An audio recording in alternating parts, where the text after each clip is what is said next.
Alright, so this is my ConnectR project. So my game runs off of 4 scripts primarily. I have a grid frame script that holds the individual objects of my board.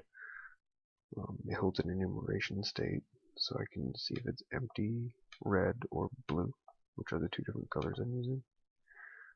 It holds its row and column, and it can tell me whether or not it's been touched, whether or not it's empty, and whether or not it is or is not blue. These booleans are used because I can't access the state outside of the script easily, so that makes it easier for me to access. One important thing about this is it calls onMouseDown, which is a function of monogame, so that when I click on the square, I can activate it. And this specific action makes touched equals true, which I call later in Game Controller.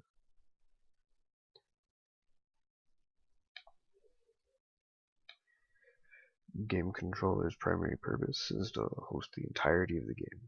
So it holds values for the row and column size, the number of connections that are required, and the depth of the tree.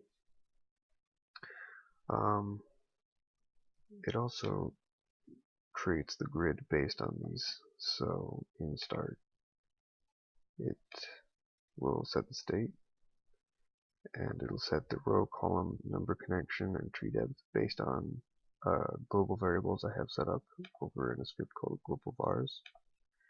And then it'll create the starting state of the board.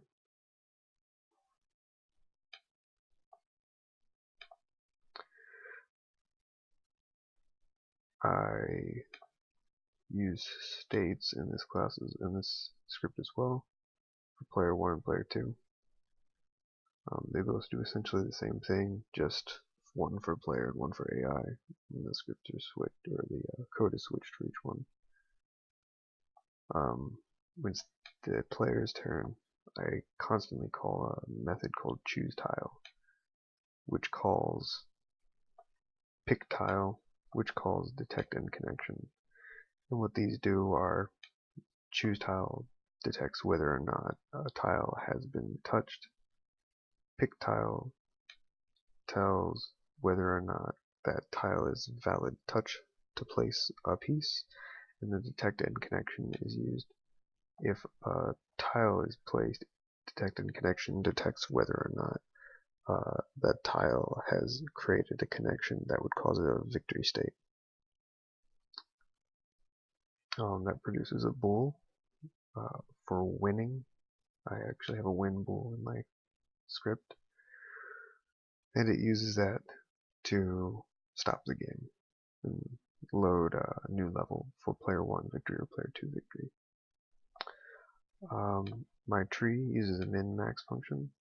It starts by calling max in the state, which calls min inside of max, which progressively calls max again, and so forth until I've reached an end state. That being if a state would lead to a victory, or if the board would be full.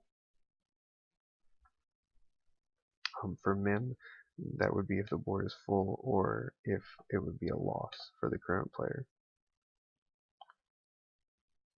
Scoreboard is the function I use to score my board at any given state, and that's called in my min and max functions. I use nodes, which hold states, which is a 2-dimensional array of my grid frame objects.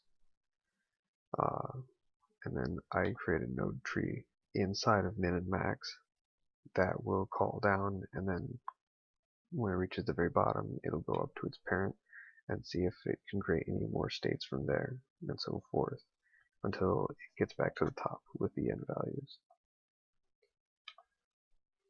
Right now, the AI can only place if you've placed pieces in that row already.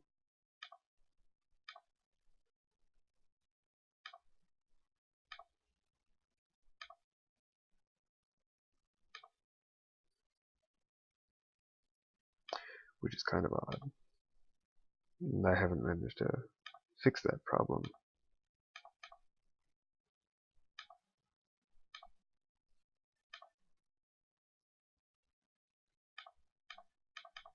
You see, it won't place if it's not in the very first column.